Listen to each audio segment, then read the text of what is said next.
Chapter 3. The Salon. Nancy Blair always booked the earliest appointment at Heather Jorgensen's six-chair salon in Newport Beach, because it was her considered opinion that even the best stylists, like Heather, did less dependable work as the day wore on. Nancy would no sooner have her hair cut in the afternoon than she would schedule an after-dinner facelift. Not that she needed plastic surgery. At 48, she looked 38.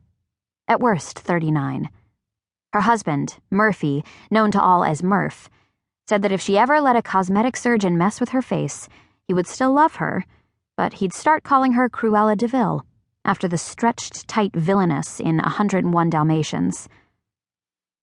She had great hair, too, thick and dark, without a fleck of gray. She got it cut every 3 weeks because she liked to maintain a precise look. Her daughter, Bibi, had the same luxurious dark brown hair, almost black, but Bibi wore hers long. The dear girl was always gently pressing her mother to move on from the short and shaggy style. But Nancy was a doer, a goer, always on the run, and she didn't have the patience for the endless fussing that was required to look good with a longer do. After wetting Nancy's hair with a spray bottle, Heather said, "I read Bibi's novel, The Blind Man's Lamp. I really liked it." "Oh, honey, my daughter has more talent in one pinky than most other writers have in their fingers and their thumbs." Even as she made that declaration with unabashed pride, Nancy realized that it was less than eloquent, even a little silly. Whatever the source of Bibi's talent for language, it hadn't come with her mother's genes. "It should have been a bestseller," Heather said. "She'll get there, if that's what she wants. I don't know if it is. I mean, she shares everything with me, but she's guarded about her writing, what she wants. A mysterious girl, in some ways. Bibi was mysterious even as a child. She was like 8 when she made up these stories about a community of intelligent mice that lived in tunnels under our bungalow. Ridiculous stories, but she could almost make you believe them. In fact, we thought for a while she believed in those damn mice. We almost got her therapy. But we realized that she was just Bibi being Bibi, born to tell stories. As an ardent consumer of magazines that chronicled the lives of celebrities in plenty of photos and minimal prose, Heather perhaps hadn't heard Nancy after the third sentence of that long ramble. But, gee, why wouldn't she want to be a bestseller? And famous?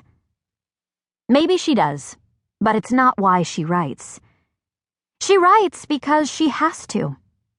She says her imagination is like a boiler that's all the time building up too much pressure. If she doesn't let out some of the steam every day, it'll explode and blow off her head. Wow. Heather's face in the mirror above Nancy's face loomed wide-eyed and chipmunky. She was a cute girl. She would have been even cuter if she'd had her upper incisors brought into line with braces. Bibi doesn't mean that literally, of course. Her head isn't going to explode any more than there were intelligent mice living under our bungalow back in the day. Heather's insistent teeth lent a comic quality to her expression of concern. She was adorable. Murph had once declared that if a girl was cute enough, some men found an overbite sexy. Ever since, Nancy had been wary of any attractive woman in her husband's life who needed orthodontal work.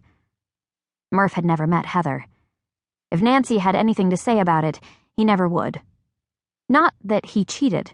He didn't. He wouldn't. Maybe he didn't believe that his wife would castrate him with bolt cutters, as she'd sworn she would. But he was smart enough to know that the consequences of infidelity would be ugly. "Close your eyes," Heather said, and Nancy closed them, and the spray bottle of water made a spritzing sound.